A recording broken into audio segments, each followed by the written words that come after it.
So the job of marketing is really simple. A, branding. That means trust. And B,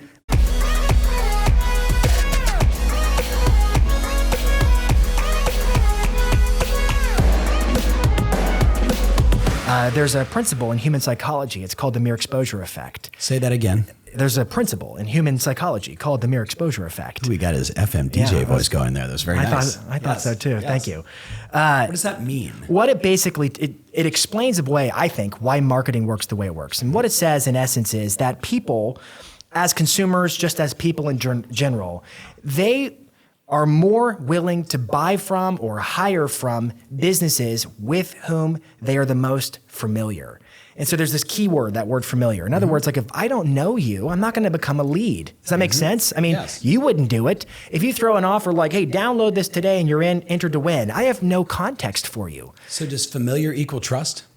So I think of it like there's a tank. Familiar. Seth Godin actually talks about this. Yeah. The more familiar somebody becomes, eventually that turns into trust. That's why this is a sidebar. But in geographic farming, for instance, that's why there's no such thing as a come list me call. A come list me call means somebody hit a boiling point of enough trust for you that you got the call. Yes. Now, why did that happen? Because you've been working for 12 months, 18 months, whatever, building awareness. Yes. And then it kind of spilled over the edges of here, the lead literally fell into your lap. Yeah. There's a reason why your database for most. But okay, I want to go micro on this just for a second. I think that the vast majority of people listening right now, if I said to them, raise your hands if you get referrals from your database, their hands are all going to go up. And then I say, raise your hands if you know that it's actually a subset of your database that's really small that actually sends you referrals and no one else does. And everyone goes, yeah. Oh. So you're talking like, how do I become familiar, not just in a geographic farm or in a local, like with every one of my, I mean, it could be with an expired listing. It could be at an open house, right? It could be, on social, right? So the whole point of marketing though, is I've got to create that context. Yeah. People have to be, if I'm going to make an offer, for example, in an ad, and the offer says, download this, sign up for this, create the search, whatever kind of business you're running. Yes. I mean, if it's sales, you need leads, whatever it is. This is ubiquitous. Yep. Well, I've got to have a context where people have enough kind of trust currency, familiarity currency, that they're willing to take that step forward with me. So the job of marketing is really simple. A, branding. That means trust. And B, lead generation, which is the second mistake I see, which is where different kinds of business owners, they just put a whole bunch of marketing out there and then, kind of it boils over the edge. My database refers me. I get stuff from my farm like a come list me call, but that tells me you're living off of the interest. You're not really going deep to actually, we've tossed around the whole metaphor of chumming the waters before, right? And so it's, I don't know if people fish or not, but it's a deep sea fishing technique. I wouldn't call myself a fisherman by any means, but it's a technique where what they do is they put a whole bunch of bait in the water, and the intention is to draw up the fish nearby so they can cast lines and catch them. I'm not insinuating that you should try to hunt for customers or anything along those lines, but that's the purpose of all your marketing first and foremost. Invite them into a conversation, a story, whatever. All the branding and all the familiarity and all the trust is the chumming. Yes. Right? And most people are like, I just sent an email out. Why didn't I get a response? Exactly. I sent out a mailer. Why didn't I get a response? I knocked on doors. Why didn't I get a response? I bought Zillow leads. Why didn't I get a response? Lack of familiarity. And it's also a level of, I haven't gotten clear on what the objective is. What am I ultimately trying to do? And if I want to move, I don't know, if I want to hit the blue ball into the corner pocket, I got to hit the white ball first into the blue ball to get it. There's a sequence of steps. 2, branding, and then generate leads. That's the job of marketing. So right now in this, we're going all macro. So for the person that's listening, don't think that we're leaving you hanging, right? We're going to go through each one of these, but I want to go macro first. So macro, I get it. The objective of marketing is to create familiarity, trust. That's your brand. And then ultimately it's to generate leads. Talk to me about, what I sort of sense in my 30 years is in marketing, there's a mindset for people. Let's forget the people that just go, oh, I just don't like marketing. And they just forget that group. I'm not even going to talk to those people because those people they're not going to do any business, right? It's totally, silly. I'm referring to the other 3 camps, the DIYers, right? The shotgunners, right? Who are just spray and pray on everything. And that seems to be their mindset. Right. And they complain about it, but they still do it. And then there's the outsourcers who just give it all away. And I'm sure there's another camp, which is like the people that just crush it and do it perfectly. But we're trying to help people right now. So talk to me about maybe your interpretation of DIYers, the people that just shotgun, and then ultimately the people that are outsourcing.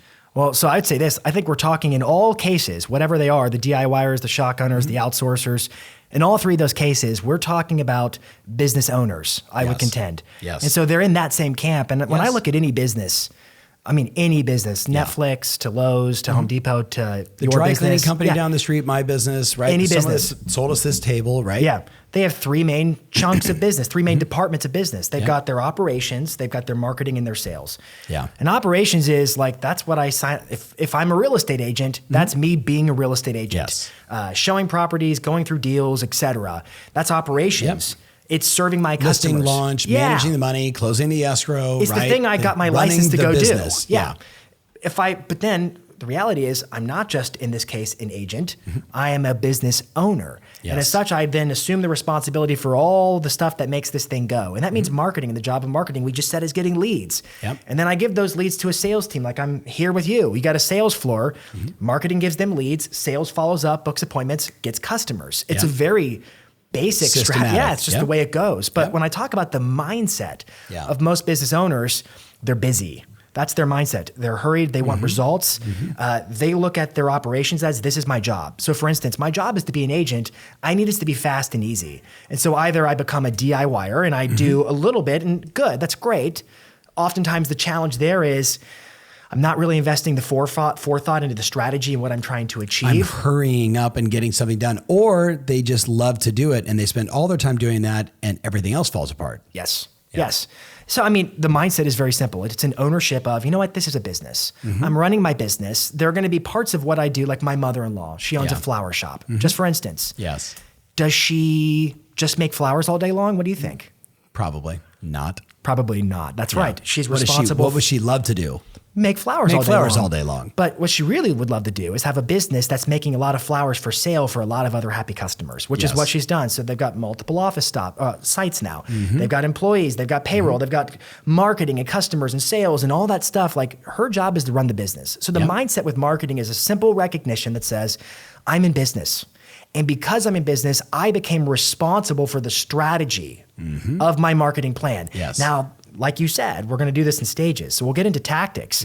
That doesn't mean I'm the one pushing all the buttons and everything per se. But I believe it does mean that, listen, I understand that if I take the marketing out of my recipe of success, then I have no pipeline of leads coming in. And if I have no customers, leads coming in, then I got nobody to call, no one to follow up with, no possible pipeline of any sort. And I'm going to be dry, out of business before I know it. So the mindset is, this is a major piece of it. I need the right strategy and the right attitude to invest the time to learn what I need to learn, the skills I need to develop in order that I can make this a viable plan for me.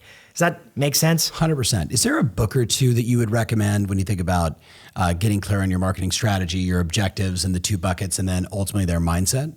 So one of the best books, I think, and it's super straightforward. It's very clear. It's very tactical.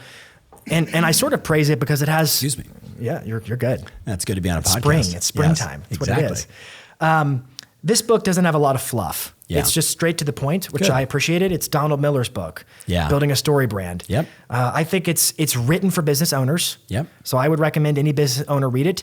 It's generalized marketing. It's not specific to a particular industry, but it's applicable to all industries because all businesses are really the same thing. Yes. If you really want to go super Build general. stuff, sell stuff. Yeah. Build stuff, sell stuff. That's all it is. Yeah. You don't have to build the houses, but you have to sell them. That's right. It's the same. So I would recommend that book as a phenomenal book. It's really the one I would start with. If you want to go deeper into like the messaging of marketing and how to communicate in a way that's effective, it's a classic. It's the classic book. It was written, I think, in the 80s. It's Influence, The Psychology of Persuasion. Yes. That's a good one. Oh, yeah. Just breaks down the 6 laws of compliance, which is basically the 6 laws of influence. How do I have to communicate in my marketing in order to get people to take that next step to move forward? Yeah. I would say if you combine... Robert Cialdini. Yes. Unbelievable book. Yeah. I'm going to throw a third one at them. Please. The 21 Irrefutable Laws of Marketing or Branding. Ooh. Branding. Yes. Branding. Yes. 21 Irrefutable Laws of Branding. I was in a conversation with Mark Davison from 1000 Watt Consulting. Awesome and we guy. were chatting about a couple different companies that he's working on. And I'm like, what's your go-to reference point? He's like, 21. And I literally like looked out on my shelf and I'm like, yes, I have that book. And it's all dog-eared and... This isn't straight marketing, but also the referral engine is a great read. Oh, yeah. From, is it John Jantsch? Something like that. It's a great read. He's duct tape marketing guy. But he breaks down like, what does it take to get someone to refer you business? What's involved in that? And it's an exercise of marketing, because what's a referral if nothing but I trust this person? Yes. All right. We look forward to talking to you on the next podcast, where we go heavy on social.